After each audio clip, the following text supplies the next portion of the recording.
அருட்பெருஞ்சோதி அருட்பெருஞ்சோதி தனிப்பெரும் கருணை அருட்பெருஞ்சோதி.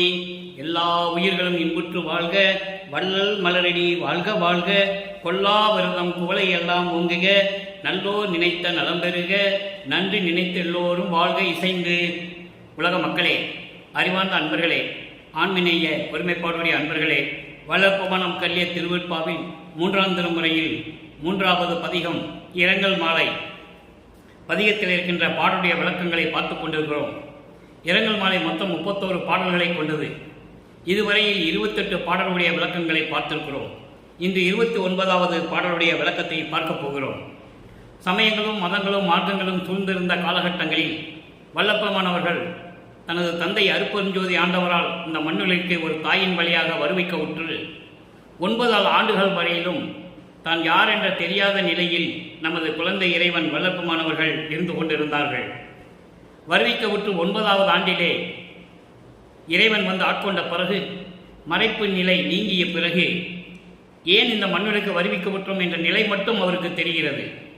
இறைவனால் வருவிக்க உற்றவன் என்ற நிலை மட்டும் அவருக்கு தெரிகிறது. அதன் பிறகு திருவொற்றியூரிலே இறைவனை பார்ப்பதற்காக செல்லுகிறார். இறைவன் காட்சி கொடுத்து மறைந்து விடுகிறார்.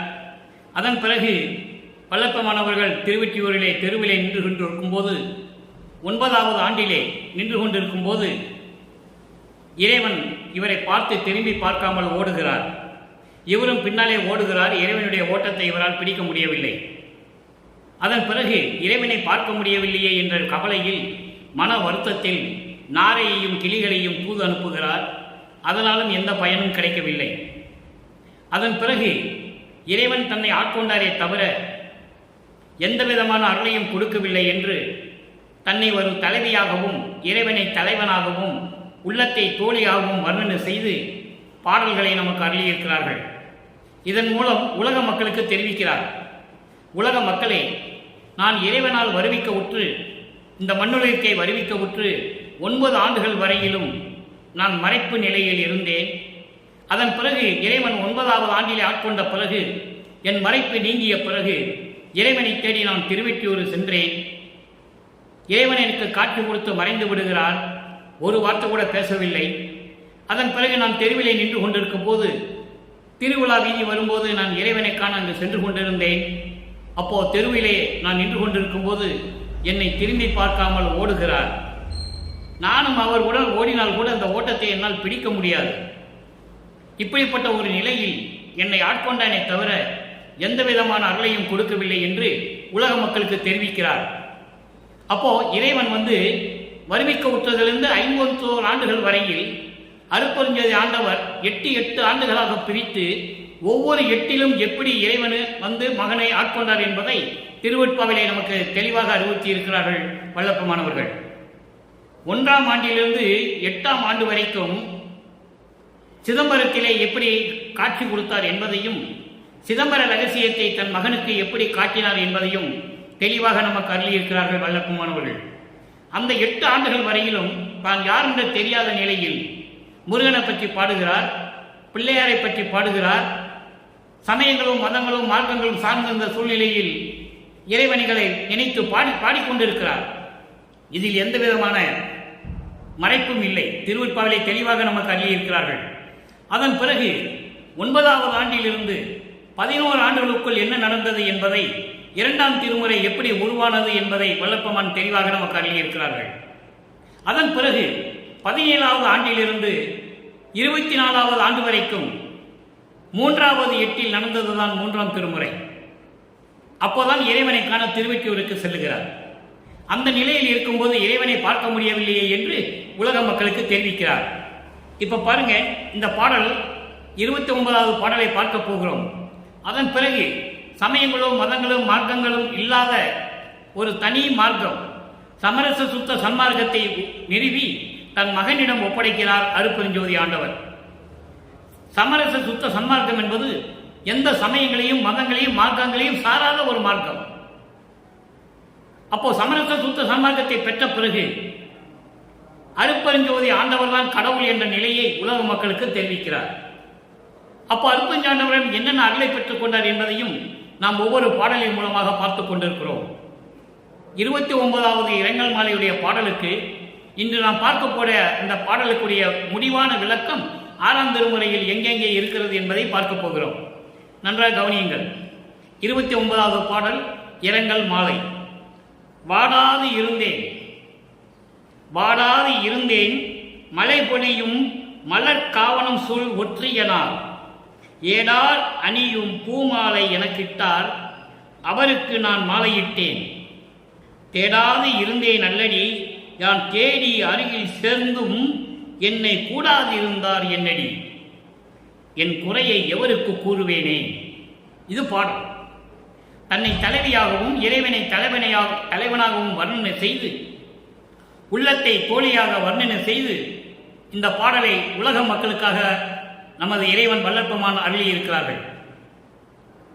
இந்த பாடலின் மூலமாக உலக மக்களுக்கு என்ன தெரிவிக்கிறார் என்றால், உலக மக்களே, நான் சமயங்களும் மதங்களும் மார்க்கங்களும் சூழ்ந்திருந்த காலகட்டங்களில் இறைவனால் வருவிக்க உற்று நான் சமயங்களையும் மதங்களையும் மார்க்கங்களையும் சார்ந்திருந்த நிலையில் நான் இறைவனை வழிபட்டுக் கொண்டிருந்தேன். 9வது ஆண்டிலே நான் வருவிக்க உற்று 9வது ஆண்டிலே வல்லற்பெருமானுக்கு வயது இல்லை. வல்லற்பெருமானை பற்றி சொல்லும்போது வல்லற்பெருமான் இந்த வயதில் இருந்தார் அந்த வயதில் இருந்தார் என்று சொல்லக்கூடாது. அவருக்கு வயது இல்லை. ஒவ்வொரு யுகத்திலும் இருந்தவர், மரணமில்லா பெருவாழ்வில் இருந்து கொண்டிருக்கின்றவர். எல்லாருக்குமே மரணம் உண்டு. பிரம்மன், திருமால், ருத்திரன் யாராக இருந்தால் சரி, எல்லாருக்கும் மரணம் உண்டு. ஆனால் வல்லற்பெருமானுக்கு கிடையாது என்பதை இங்கே நான் பதிவு செய்ய கடமைப்பட்டிருக்கிறேன். அப்போ ஒவ்வொரு யுகத்திலும் இருந்த நமது இறைவன் வல்லற்பெருமானவர்கள் அந்த மதங்களும் சமயங்களும் மார்க்கங்களும் சூழ்ந்திருந்த காலகட்டங்களில் உலக மக்களே, இப்படியெல்லாம் நான் இருந்தேன். இறைவன் என்னை ஆட்கொண்டாரை தவிர எந்த அருளையும் கொடுக்கவில்லை. அவரை தேடி சென்றாலும் என்னை வந்து அணைத்துக் கொள்வதில்லை. என்னை தேடுவதும் இல்லை. நான் தேடி சென்றாலும் என்னுடன் பேசி என்னோடு சேர்ந்து அணைத்துக் கொள்வதில்லை. உலக மக்களே, இந்த குறையை நான் யாரிடம் போய் சொல்லுவேன்? தந்தையே மகனுக்கு அருளை கொடுக்காவிட்டால், தந்தையே மகனை தெருவில் நிற்க வைத்து வேடிக்கை பார்த்தால் இந்த குறையை நான் யாரிடம் போய் சொல்லுவேன் என்று சொல்லி இந்த பாடலை நமக்கு அருளி இருக்கிறார்கள். இப்ப பாடலுடைய பதவுரை பாருங்க, அதன் பின் பாடலின் விளக்கம். இந்த பாடலின் விளக்கத்தை கூறிய பிறகு, சமரச சுத்த சன்மார்க்கத்தை பெற்ற பிறகு அதற்காகவே வருவிக்க உற்றார். சமரச சுத்த சன்மார்க்கத்தை உலக மக்களுக்கு தெரியப்படுத்துவதற்காக நீ வருவிக்க உற்றார் என்பதை நீங்கள் மறந்துவிடக் கூடாது. அந்த சூழ்நிலையில் சமரச சுத்த சன்மார்க்கத்தை பெற்ற பிறகு இறைவனிடம் எப்படியெல்லாம் அருளை பெற்றுக் கொண்டார் என்பதையும் பார்க்க போகிறோம். வாடாது இருந்தேன்.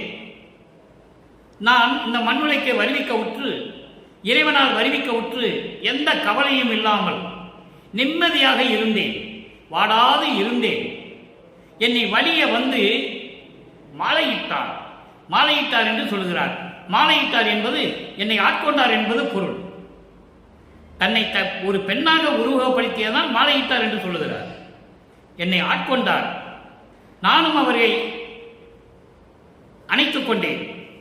இருந்தாலும் திரும்பி வந்து என்னை வந்து பார்க்கவில்லை அவர்.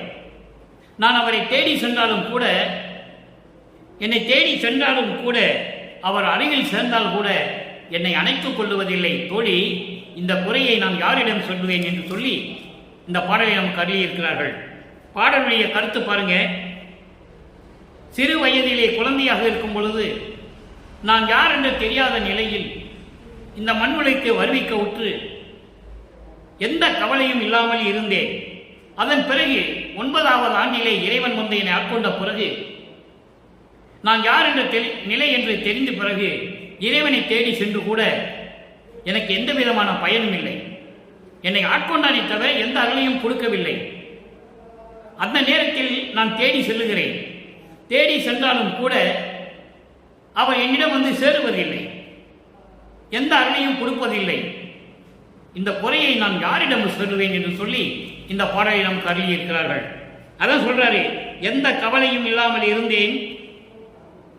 மழை பெய்து அழகான பூஞ்சோலைகள் நிறைந்த திருவொற்றியூரில் இருக்கின்ற இறைவன், அப்படிப்பட்ட இறைவன் அழகான மலர்களை எல்லாம் தொடுத்து மாலையாக்கி என்னைக்கு மாலையிட்டார். இன்பமாக பேசி அன்பாக பேசி என்னை ஆட்கொண்டார். அதைதான் சொல்லுகிறார். அழகான பூ மாலைகள் எல்லாம் தொடுத்து மாலையாக கொடுத்து எனக்கு மாலையிட்டார் என்று சொல்லுகிறார். அழகான பூக்களை பூத்தொழுத்து என்பது உலகியல் விளக்கம். சமரச சுத்த சன்மார்க்க விளக்கம் அன்பாக பேசி இனிமையாக பேசி என்னை ஆட்கொண்டார். அப்படிப்பட்ட இறைவன் ஆட்கொண்டாரை தவிர எனக்கு எந்த விதமான அருளையும் கொடுக்கவில்லை. நான் அவரை தேடாமல் இல்லையடி, நானும் தேடிக்கொண்டுதான் இருக்கிறேன். அப்படி தேடியும் அருகில் போனதும், நான் தேடி அவர் அருகில் போனதும் அவரை அணைத்துக் கொள்வதில்லை, என்னோடு சேர்ந்து கொள்வதில்லை. பாராமுகமாக இருக்கிறார். பார்த்தும் பார்க்காமல் போல நடித்துக் கொண்டிருக்கிறார். இப்படி இருந்தால் இந்த குறையை நான் யாரிடம் போய் சொல்லுவேன், எங்கு போய் சொல்லுவேன், யாரிடம் போய் சொல்லுவேன் என்று சொல்லி இந்த பாடலை நாம் கருதியிருக்கிறார்கள். அதன் பிறகு சமரச சுத்த சன்மார்க்கத்தை பெற்ற பிறகு ஏன் இதை நாம் சொல்லுகிறோம் என்றால், வல்லப்பமான இந்த மண்ணுலைக்கு வருவிக்க உற்று 200 ஆண்டுகள் காலமாகவே வல்லப்பமனுடைய இறைநிலையை இந்த உலக மக்களுக்கு யாரும் எடுத்து கூறவில்லை என்பதுதான் வேதனையான விஷயம். திருவருட்பாவிலே அவர் என்ன கூறியிருக்கிறார் என்பதை கூட மக்களிடம் யாரும் விலக்கி சொல்லவில்லை. இறைவனுடைய தயவாலையும் கருணையாலையும் எல்லா விளக்கங்களையும் பெற்றுக்கொண்டு இந்த வள்ளலார் ஊழியன் இந்த பாடலுடைய விளக்கங்களை உங்களுக்கு நான் சொல்லிக் கொண்டிருக்கிறேன் என்பதுதான் உண்மை, அதுதான் சத்தியம். ஆக அப்படிப்பட்ட சூழ்நிலையில் சமரச சுத்த சன்மார்க்கத்தை பெற்ற பிறகு சமயங்களையும் மதங்களையும் மார்க்கங்களையும் எல்லாம் விட்டுவிட்டு அருட்பெருஞ்சோதிதான் ஆண்டவர் என்ற நிலையில் இருந்து கொண்டு இறைவனிடம் எப்படியெல்லாம் அருளை பெற்றுக் கொண்டார் என்பதை இப்போ நம்ம பார்க்க போகிறோம். 6ஆம் திருமுறையிலே 43வது பதிகம் இறை திருக்காட்சி 29வது பாடல். 3ஆம் திருமுறையிலே இரங்கல் மாலையில் இருக்கின்ற 29வது பாடலில் இறைவன் என்னை ஆட்கொண்டானே தவிர எனக்கு எந்த விதமான அருளையும் கொடுக்கவில்லை. நான் தேடாமல் இல்லை, இறைவனை தேடியும் சென்று கொண்டிருக்கிறேன். தேடியும் கூட என்னை தெருவிலே நிற்க வைத்து என்னை திரும்பி பார்க்காமல் ஓடுகிறார் இறைவன். நான் என்ன செய்வேன்? இந்த குறையை நான் யாரிடம் போய் சொல்லுவேன்? நான் தேடி சென்றும் என்னை பாராத முகமாக இருக்கிறார் என்று சொல்லுகிறார். இப்போ இறை திருக்காட்சியிலே எப்படி சொல்லுகிறார்? சமரச சுத்த சன்மார்க்கத்தை பெற்ற பிறகு. காரணம், சமயங்களும் மதங்களும் மார்க்கங்களும் சூழ்ந்திருந்த காலகட்டங்களில் தன் மகனை அங்கேயே இருக்க வைக்கிறார் இறைவன். என உலக மக்கள் தெரிந்து கொள்ள வேண்டும், புரிந்து கொள்ள வேண்டும். சமயங்களிலும் மதங்களிலும் மார்க்கங்களிலும் இருந்து கொண்டு நம் மகன் வந்தால்தான் உலக மக்களிடம் சொல்ல முடியும் என்ற ஒரே காரணத்திற்காகத்தான் அந்த மறைப்பு நிலையை உருவாக்குகிறார் இறைவன். அதன் பிறகு மறைப்பு நிலையை நீக்கின பிறகு சமரச சுத்த சன்மார்க்கத்தை கொடுத்த பிறகு இறை திருக்காட்சியிலே சொல்லுகிறார் 29வது பாடல். புலை கொலை தவிர்த்த நெறியிலே. எவ்வளவு அற்புதமா சொல்றாங்கன்னு நீ பார்க்கணும்.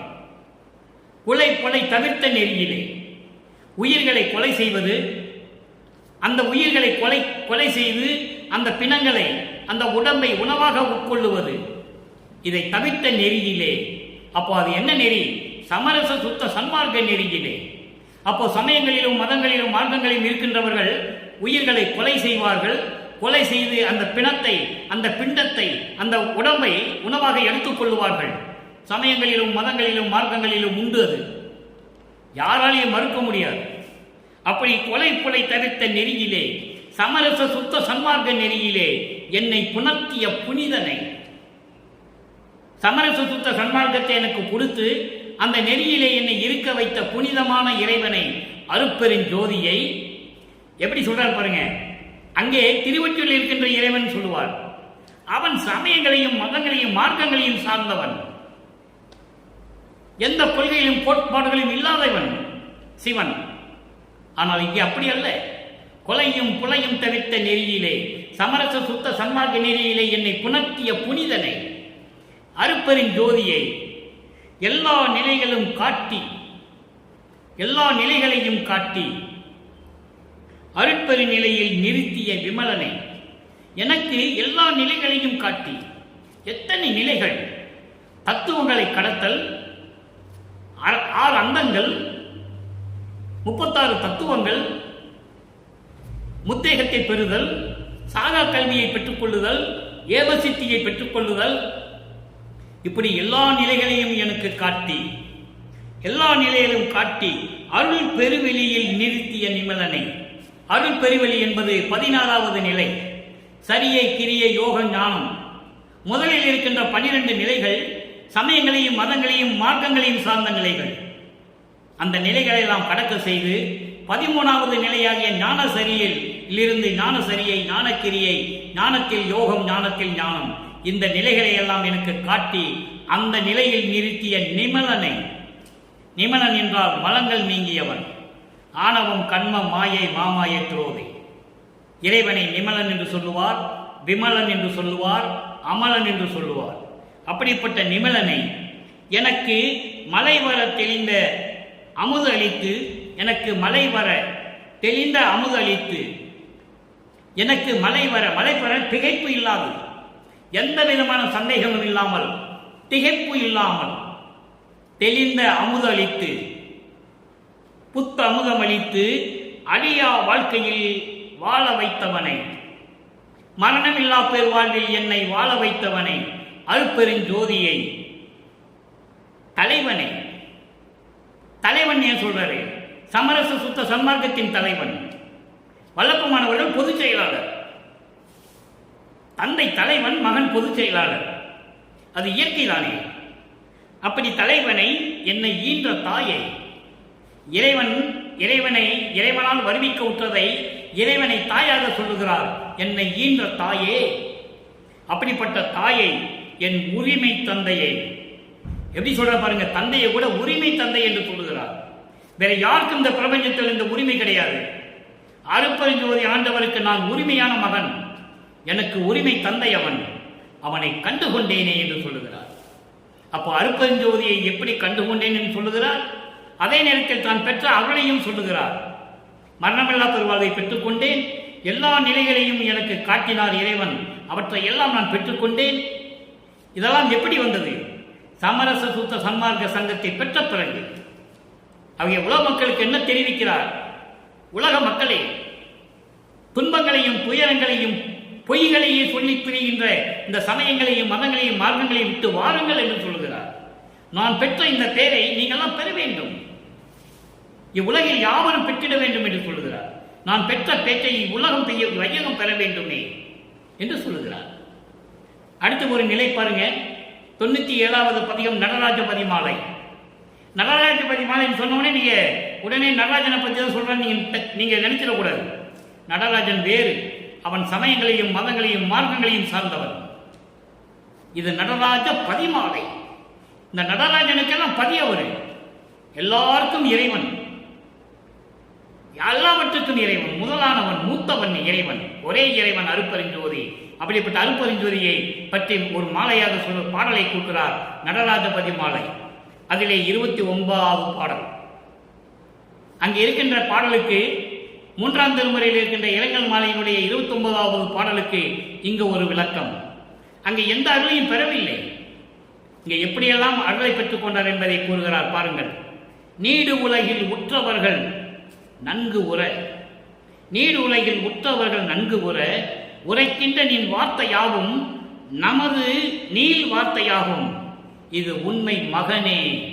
எப்படி சொல்ற பாருங்க மகன் கிட்ட, மகனே நீ என்ன நினைத்துக் கொண்டிருக்கிறாய் என்றால், இந்த பெரிய பரந்த உலகில் இருக்கின்றவர்கள் எல்லாம் இன்பமாகவும் மகிழ்வோடும் எல்லா செல்வங்களையும் பெற்றுக்கொண்டு வாழ வேண்டும் என்று நீ சொல்லுகின்ற அந்த வார்த்தை இருக்கிறதே, இது அத்தனையுமே என்னுடைய சத்தியமான வார்த்தை. அருமையா சொல்லுகிறார், நீ சொல்ற வார்த்தையெல்லாம் சத்தியமான வார்த்தை, அது என்னுடைய வார்த்தை என்று சொல்லுகிறார். இது உண்மை மகனே. இந்த பரந்த உலகில் இருக்கின்ற உயிரினங்கள், மனிதர்கள் எல்லாருமே இன்பமாக வாழ வேண்டும் என்று நீ நினைக்கிறாயே, நீ என்னிடம் விண்ணப்பம் வைத்தாயே, அந்த வார்த்தைகள் எல்லாம் என்னுடைய வார்த்தைகள், சத்தியமான வார்த்தைகள். இது உண்மை மகனே. சற்றும் நெஞ்சம் அஞ்சே, நீ கவலையே படாதே, எந்த மன வருத்தமும் நீ அடையாதே, கவலையே படாதே. உனக்கே ஆடுறும் அருட்பெருஞ்சோதி ஈந்தனும். இந்த பிரபஞ்சத்தில் எவனும் பெற்றதில்லை, எந்த முனிவனும் சரி, எந்த ரிஷியும் சரி, யாருமே பெற்றுக் கொண்டதில்லை. அதை இங்கு உறுதிப்படுத்துகிறார் உலக மக்களுக்கு. எப்படி? இது உண்மை மகனே, இது உண்மை மகனே. சற்று நெஞ்சம் அஞ்சேல், உனக்கே ஆடுறும் அருட்பெருஞ்சோதி ஈந்தனம். ஆடுறும் என்பது இந்த உலகை இயக்கக்கூடிய 5 தொழில்களையும் செய்து கொண்டு படைத்தல், காத்தல், அழித்தல், மறைத்தல், அருளல், இந்த 5 தொழில்களையும் செய்து கொண்டு இந்த பிரபஞ்சத்தை இயக்கக்கூடிய அருள் வல்லமைகளை கொண்ட அருட்பெருஞ்சோதியை உனக்கு கொடுத்தேன். எவ்வளவு அற்புதமா சொல்ற பாருங்க. இறைவனே சொல்லுகிறார் மகனிடம், அருட்பெருஞ்சோதியை ஈந்தனம் என்றும் அழியாத நிலையில் நின்று மரணமில்லா பெருவாழில் நின்று ஒவ்வொரு யுகத்திலும் நீ இருந்து கொண்டிருந்தாய்.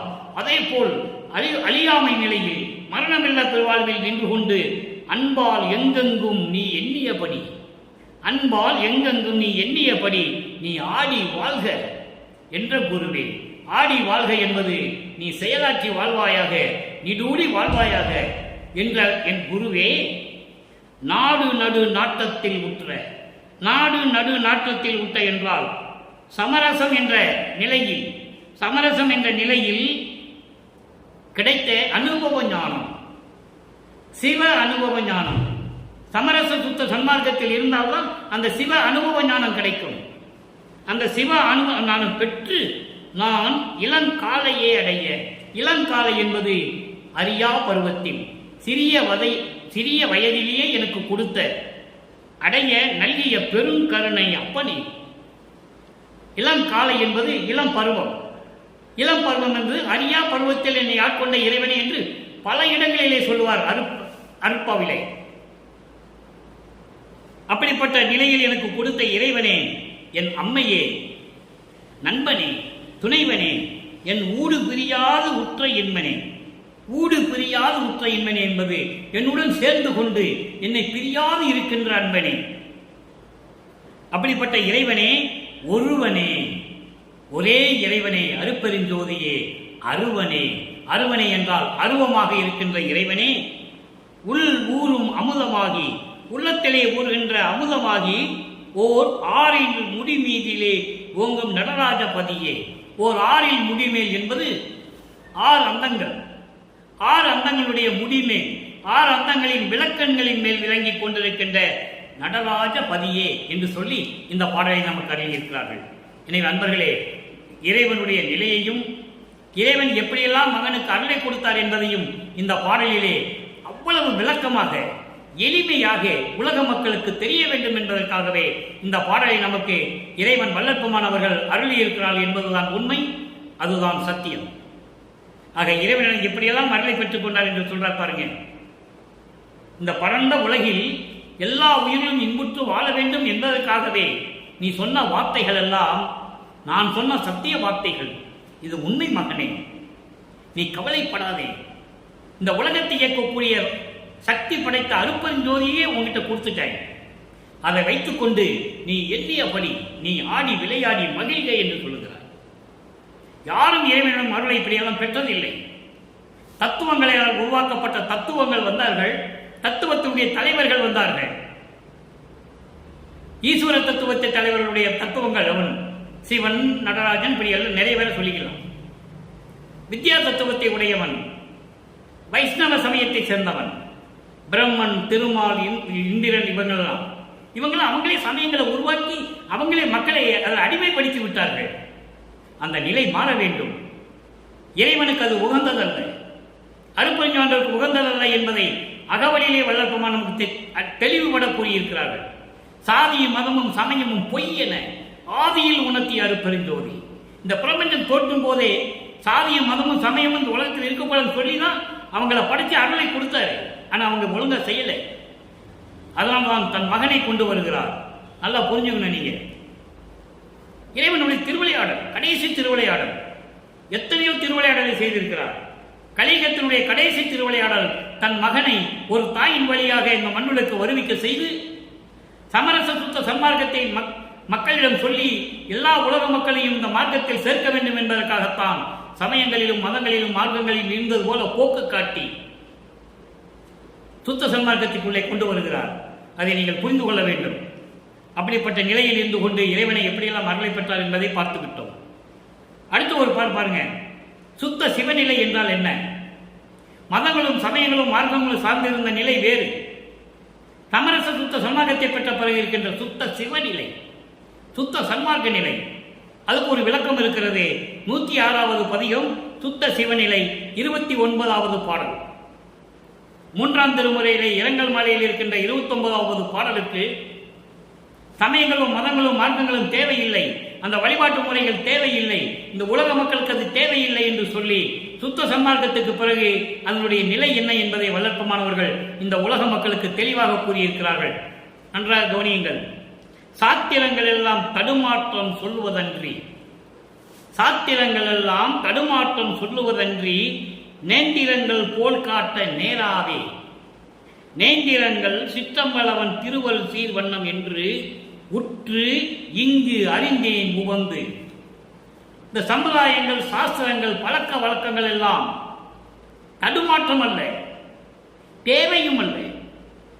உலக மக்களுக்கு தேவையில்லை என்று சொல்வது மட்டுமல்லாமல் சாஸ்திரங்கள் தேவையில்லை. அதனுடைய தடுமாற்றங்கள் என்னவென்ன தடுமாற்றங்கள்? வேறுபாடுகள், முரண்பாடுகள். சிவன் கோயில் இருக்கிற வழிபாட்டில் வேறா இருக்கும், கோயில் சிவன் கோயில் தான் இருக்கும், ஆனால் ஒவ்வொரு கோயிலையும் வழிபாடு வேற வேற விதமாக இருக்கும். அதே போன்று வைஷ்ணவ சமுதாயத்தை சேர்ந்த கோயிலில் போய் பாருங்க, ஒவ்வொரு கோயிலுக்கும் வழிபாடு வேறையா இருக்கும். இந்த தடுமாற்றங்கள் எல்லாம் இல்லாமல் நேத்திரங்கள் போல் காட்ட நேராவே, இதெல்லாம் உண்மையாக இருக்கின்றது என்று உண்மை போல காட்டிக் கொண்டிருக்கின்றன. உலக மக்களுக்கு நேரடியாகவே இதெல்லாம் இதுதான் உண்மை என்று சொல்லி காட்டிக் கொண்டிருக்கின்றன, தடுமாறி கொண்டிருக்கின்றன. ஆனால் நேத்திரங்கள் சித்தம்பலவன், இங்கே நேத்திரங்கள் என்பது இறைவனுடைய திருக்கரங்கள், இறைவனுடைய திருக்கரங்கள் சிற்றம்பலவன் திருவொருள் சீர்வண்ணம் என்றே. அதெல்லாம் தேவையில்லாதது. சாஸ்திரங்கள், சமுதாயங்கள், மூட பழக்க வழக்கங்கள் எல்லாம் தேவையில்லை என்று சொல்லி இறைவனுடைய திருக்கரங்கள் நீட்டுகிறார். அதனுடைய திருவருள் சீர்வண்ணம் என்று உற்று இங்கு அறிந்தேன். இறைவனால் வருவிக்க உற்று, இறைவன் எனக்கு அறிவுறுத்திய பிறகு, சமயங்களும் மதங்களும் மார்க்கங்களும் தேவையில்லை என்று சொன்னிய பிறகு, அதுவரைக்கும் நானும் அதுதான் எண்ணிக்கொண்டிருந்தேன்.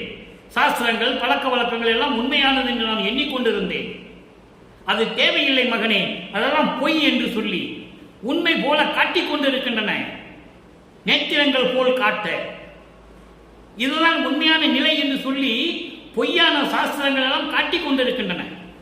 அதெல்லாம் தேவையில்லை என்று சொன்ன பிறகு இறைவனுடைய திரு சீர் அருள் வண்ணம் அவருடைய திருக்கரங்களால் வழங்கப்பட்டது என்று நான் இந்த மண்ணுலகை வருவிக்க உற்று இங்கு நான் அறிந்து கொண்டேன். இந்த மண்ணுலகிலே இப்பொழுது நான் அறிந்து கொண்டேன் உவந்து மகிழ்வோடு.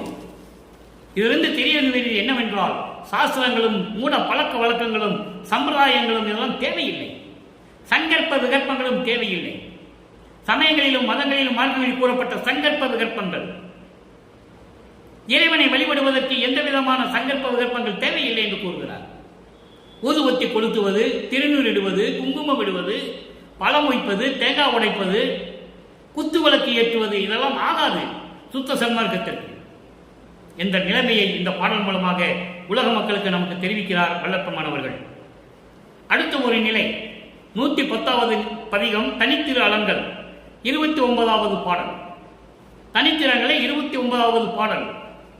பொழுது விடிந்தது, பொழுது விடிந்தது அருள் அரசே, என் பொருட்டு வந்து என் தாதுவோர் எளிமையும் நன்மையுற்று ஓங்க தருவதுதான் மாதோட நீக்கும் கனிரசமோ, வந்த வான்கனியின் கோதோ அறிந்திலேன் யாவோ திருவுள்ளம் கூறுகவே.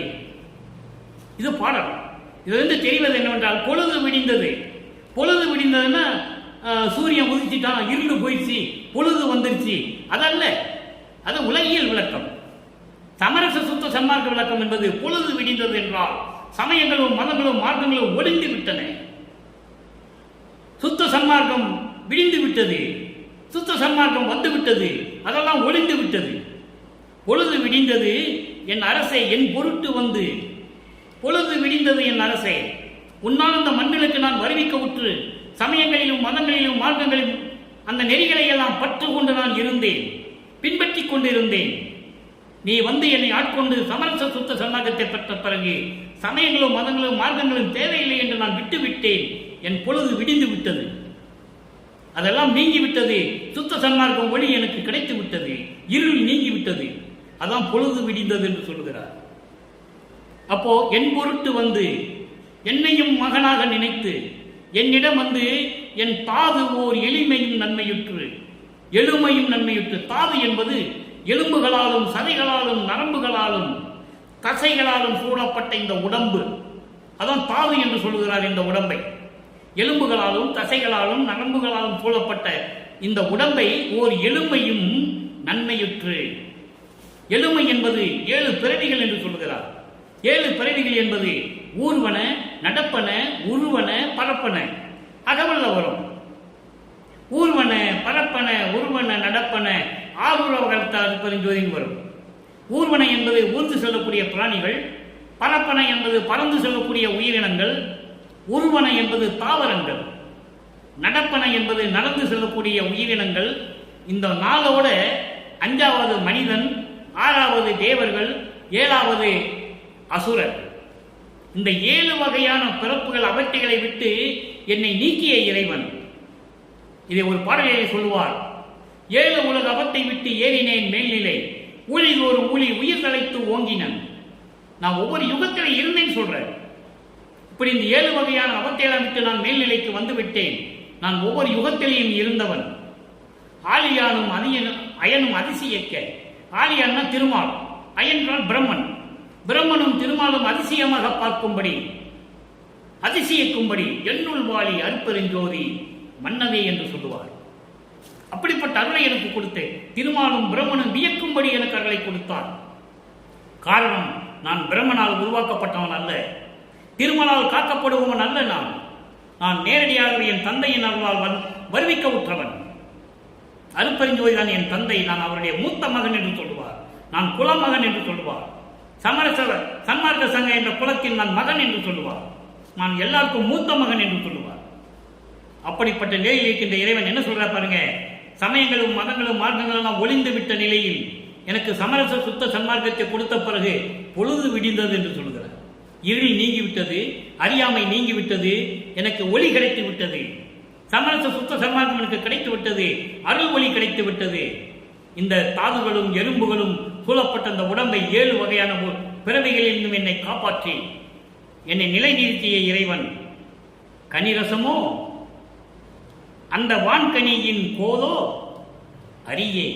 இது யாருடைய பிழை என்று எனக்கு தெரியவில்லை, உனது திருவுள்ளம் என அறியுமே என்று சொல்கிறார். உன் திருவுள்ளம் கூறுகவே, நீ என்ன நினைத்துக் கொண்டிருக்கிறாய் என்பதை எனக்கு சொல்ல வேண்டும் என்று சொல்லி இந்த பாடலை நமக்கு அறியிருக்கிறார்கள்.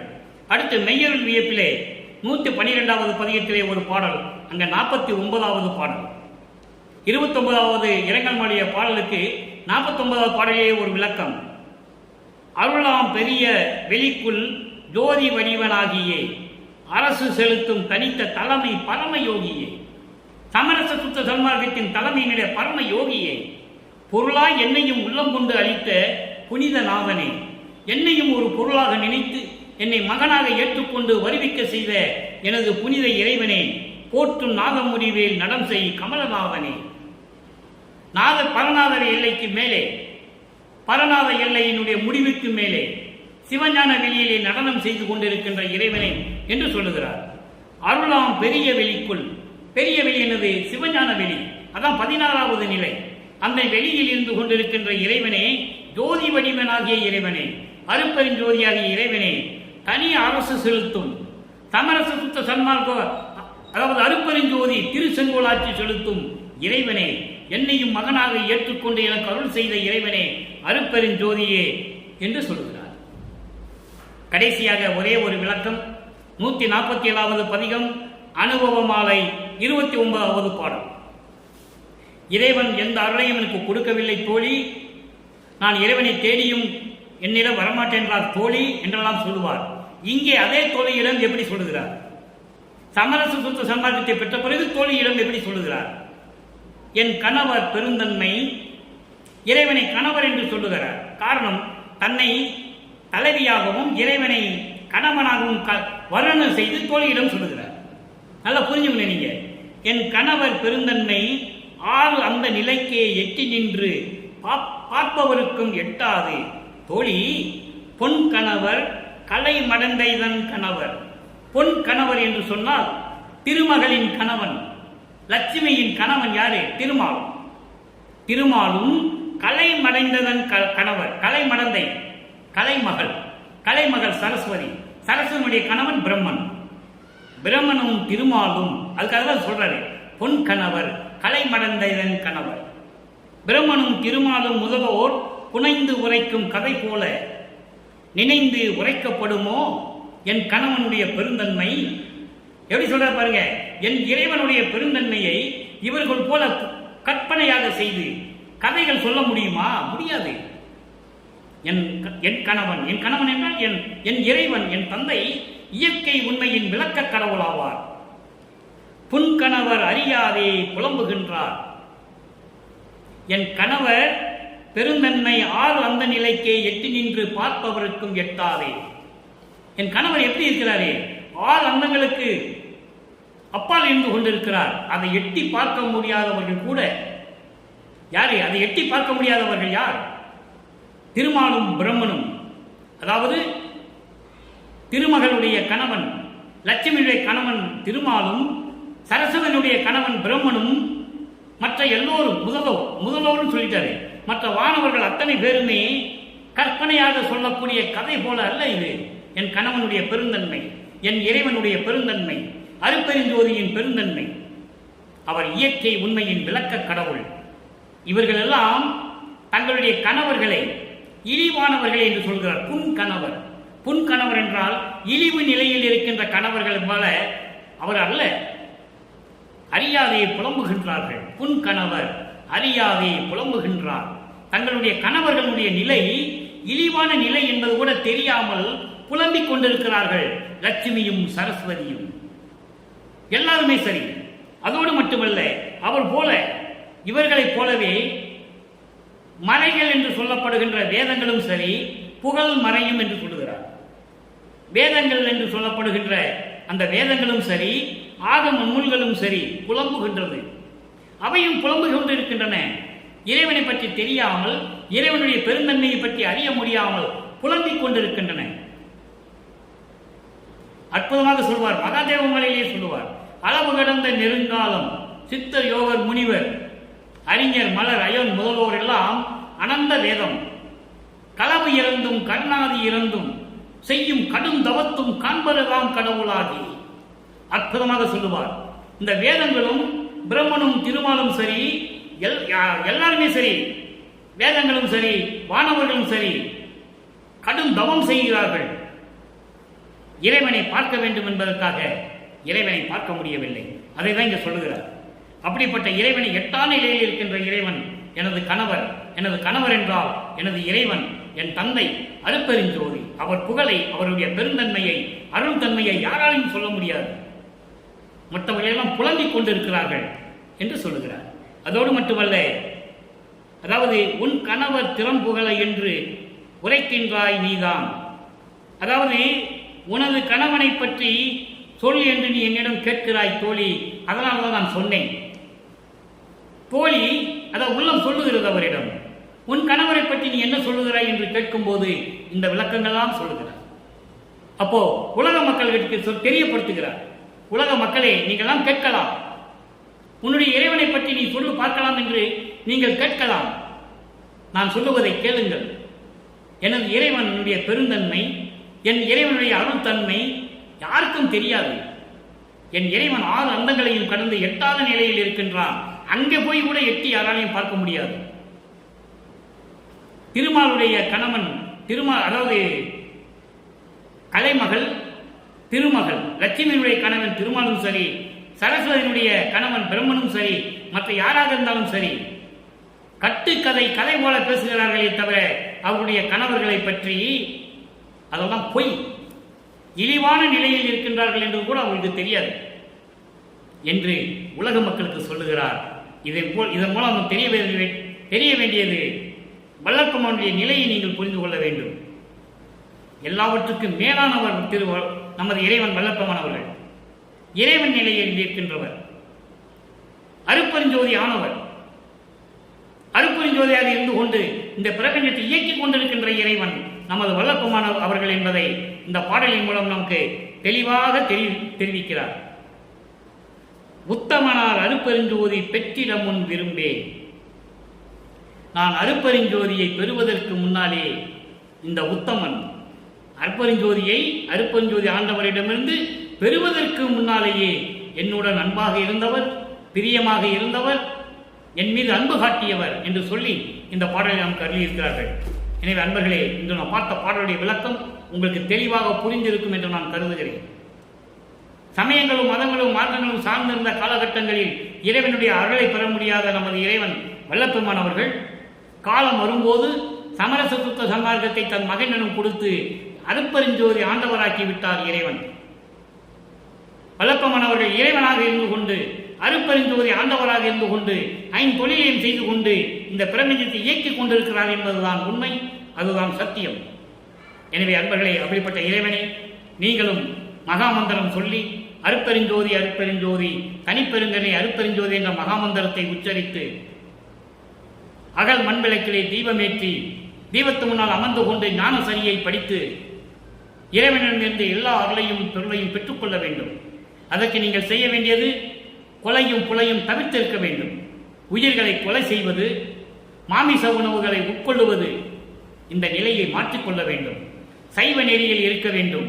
அப்படி இருந்து கொண்டு இறைவனை வணங்கி இறைவனுடைய அருளையும் செல்வங்களை எல்லாம் பெற்றுக்கொண்டு இந்த வையகத்திலே நீங்கள் வாழ்வாங்க வாழ வேண்டும்.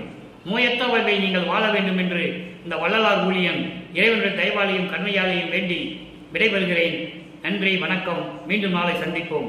அருட்பெருஞ்சோதி தனிப்பெரும் கருணை அருட்பெருஞ்சோதி.